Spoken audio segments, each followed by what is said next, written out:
Piriformis stretch and lengthening. Piriformis lives deep within your gluteal wall here at the back, and normally it'll be at you with a little dull ache or a pinch point right in the middle of the cheek at the backside. So to release the piriformis and enable our glutes to activate a little bit more, there's a few stretches and mobilization techniques that we can use. The first one now is just a nice runner stretch you might be familiar with. So I'm going to take, because my left leg is closest to you, I'm going to take my left leg up between my hands and my right leg is going to slide back.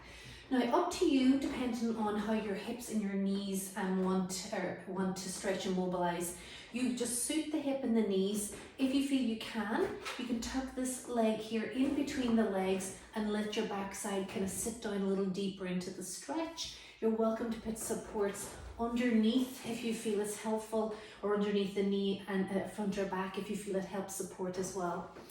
If you feel you can come right down here onto the elbows, or indeed, if you have the flexibility, come right down here onto it. So let's just take a nice deep breath in and out.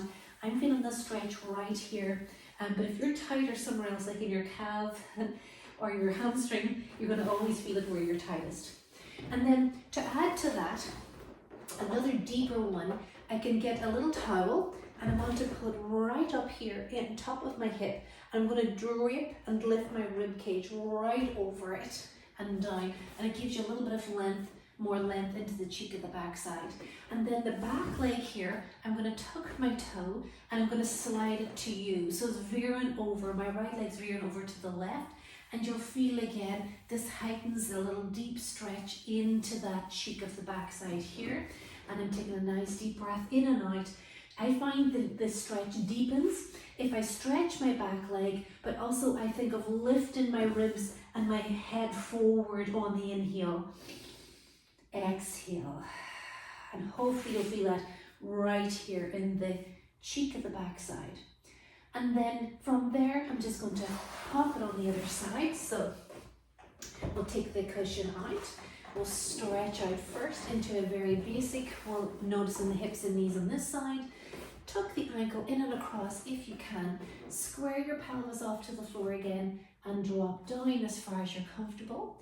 Take a few breaths. And then a deeper engagement is to pull the leg, the cushion in nice and close to the hip. Lift your ribs up and over, and then we're down, and you'll feel a little extra help and stretch there.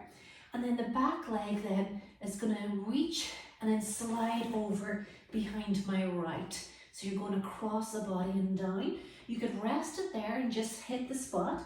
To deepen, then you would reach the leg and then reach the crown of the head and the ribs the other way, and it kind of just gives a little bit of length into that as well.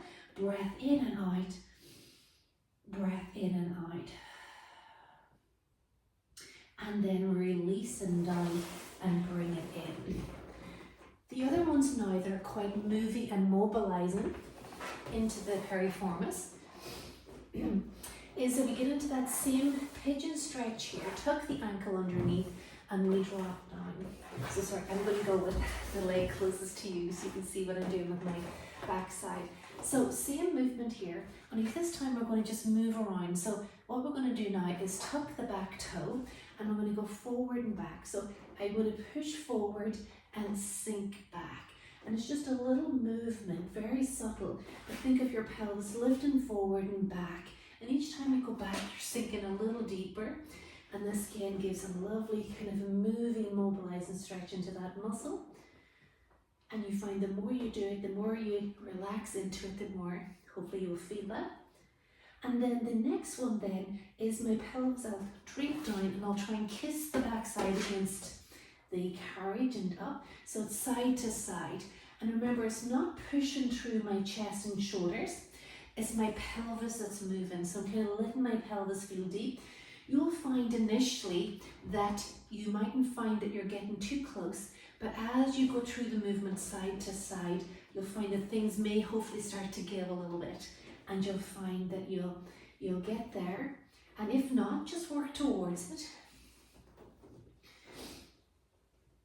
And then we'll come up and we'll do the other side. So we have the knee tucked in and back, we drape down, And the first part then is forward and back, and you just feel the pelvis rock it out, sink a little deeper each time that you come back and forward, reaching through the crown of the head and back. And then we go side to side. So my cheek dips and sways side to side. And each time I go over, I'm trying to get a little deeper, but I'm not pushing or forcing with my upper body. It's all, I'm just going with what my pelvis will do for me.